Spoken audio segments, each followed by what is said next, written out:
Hi everybody. So today I am going to share one of the second traps of what I will refer to as man's church. Okay, and that second trap, what I felt like the Holy Spirit was showing me, is man leading versus God leading. Alright, so one of the biggest pitfalls today is, where the leadership takes control or begins to take charge of the sheep, and then the tendency of the sheep to follow that leadership. And it seems like there's a mistaken notion, and I shared this in a video previously, that the sheep belong to the pastor. But nothing could be further from the truth. All right, when Jesus commissioned Peter, all right, he told him, he said, take care of my sheep. He said, feed my sheep. Okay, Jesus did not give his sheep to Peter. That commissioning was simply a call for Peter to help the sheep in their journey to know Jesus better. Okay, and I think this point is made very clear in John chapter 10. Okay, if you have a Bible and you want to turn there and read with me. All right, in John chapter 10, Jesus is talking to the Pharisees. Okay, and he is explaining his job, Jesus, as the gatekeeper and as the good shepherd. And he's contrasting that to what the Pharisees were doing, which was manipulating the sheep. Okay, so starting in verse 3 of John chapter 10, this is what Jesus says. The gatekeeper opens the gate for him, meaning the sheep, and the sheep listen to his voice. He calls his own sheep by name and leads them out. And I just think that's beautiful, first of all, that Jesus calls his own sheep by name. He knows their name. How many pastors of these mega churches can name even a handful of the people who were in that congregation? All right. Okay, so when he has brought out all his own, he goes on ahead of them, and his sheep follow him because they know his voice. All right, so that is so important. What Jesus is saying is, first of all, he knows their name and they know his voice. There is a very personal relationship going on between the sheep and the good shepherd. Okay, so I think the litmus test here is, I don't know why this camera starts producing all this light at times, is if you would take a poll in a lot of the churches today, and you would ask people, okay, whose voice would you be more familiar with? Your pastor's voice or Jesus' voice? The answer to that question reveals whether or not someone is in this trap. Okay. And so Jesus goes on in verse 5 to say, but they will never follow a stranger. In fact, they will run away from him because they do not recognize a stranger's voice. Therefore Jesus said again, verily I tell you, I am the gate for the sheep, and all who have come before me are thieves and robbers, but the sheep have not listened to them. I am the gate. Whoever enters through me will be saved. They will come in and go out and find pasture. The thief comes only to steal and kill and destroy. I have come that they may have life and have it to the full. I am the good shepherd. The good shepherd lays down his life for the sheep. The hired hand is not the shepherd and does not own the sheep. That is so important right there. That is verse 12. The hired hand is not the shepherd and does not own the sheep. All right, people who are being paid, to lead congregations, you need to understand, okay, you're not the shepherd. Jesus Christ is the shepherd of these sheep. All right, you don't own them. Jesus does. Jesus is the one who paid the price for every single one of these sheep.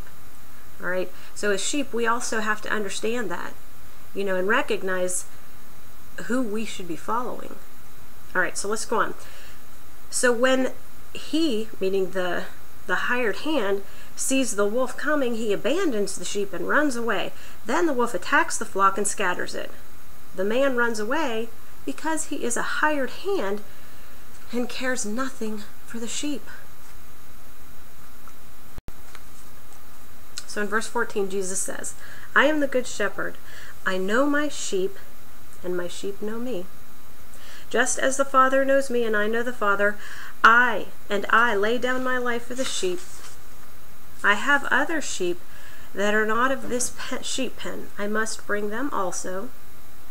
They too will listen to my voice, and there shall be one flock and one shepherd. Okay. Very important, very important. One flock and one shepherd. So we are to be looking to Jesus to be leading us, right? Anyone else is really there as in a support role.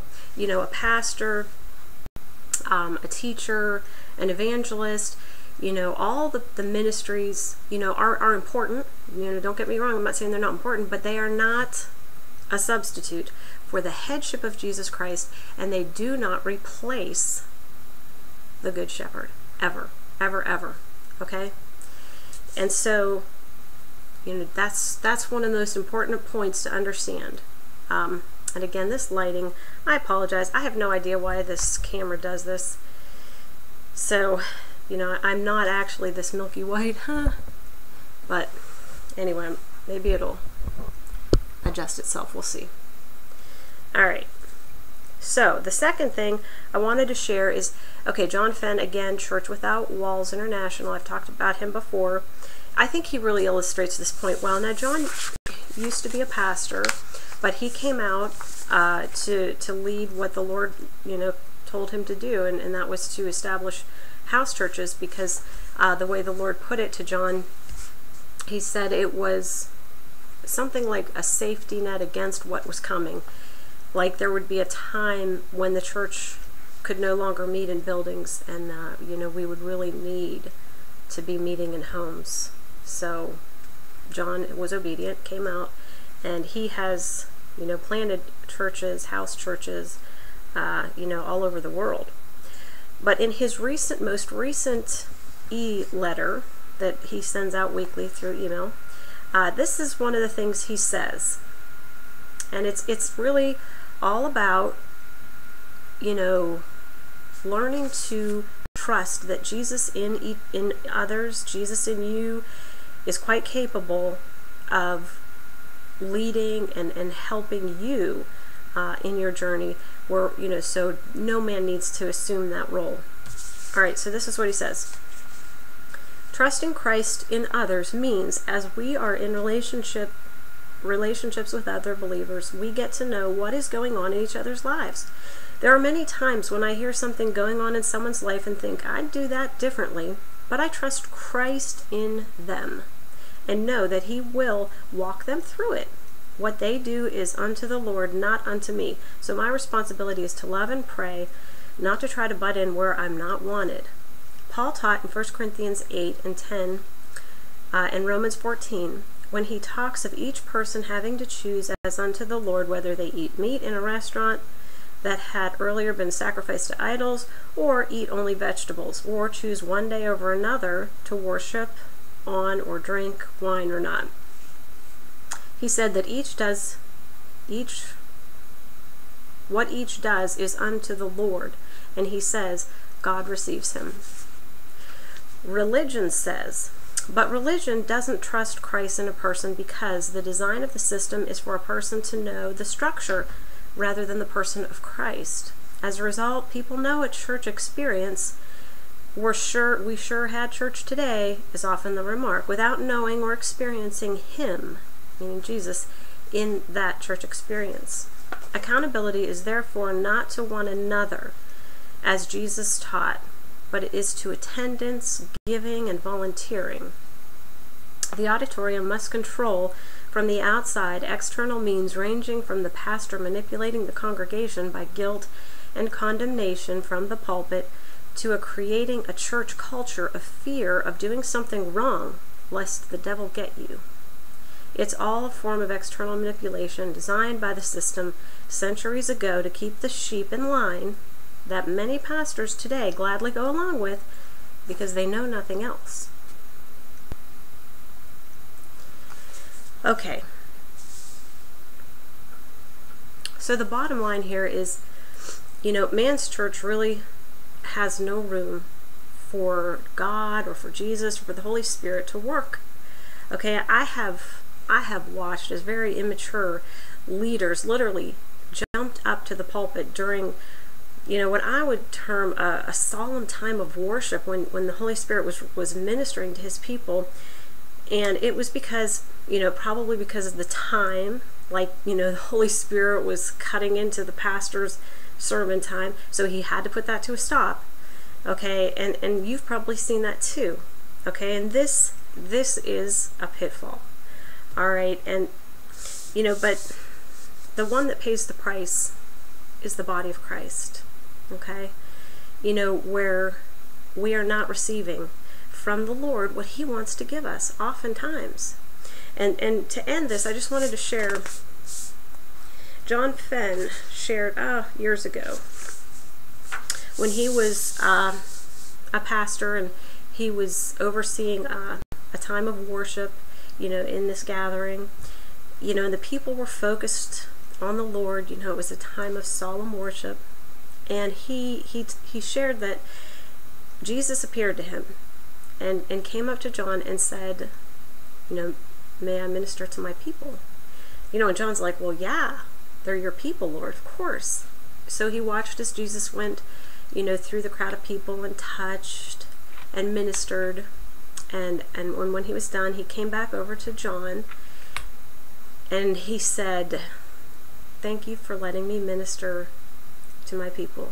And as he walked away, he turned back and he said, many of my pastors won't allow me to. Again, tragic. But it is the body of Christ who pays the price. And I encourage you to take, this word to the Lord in prayer and, just let him lead you, in the choices that you make with regard to your walk with him. And again, it is my prayer that we will all remain hidden in Christ Jesus and that we will all keep our lamps burning bright as we wait for him. God bless you all.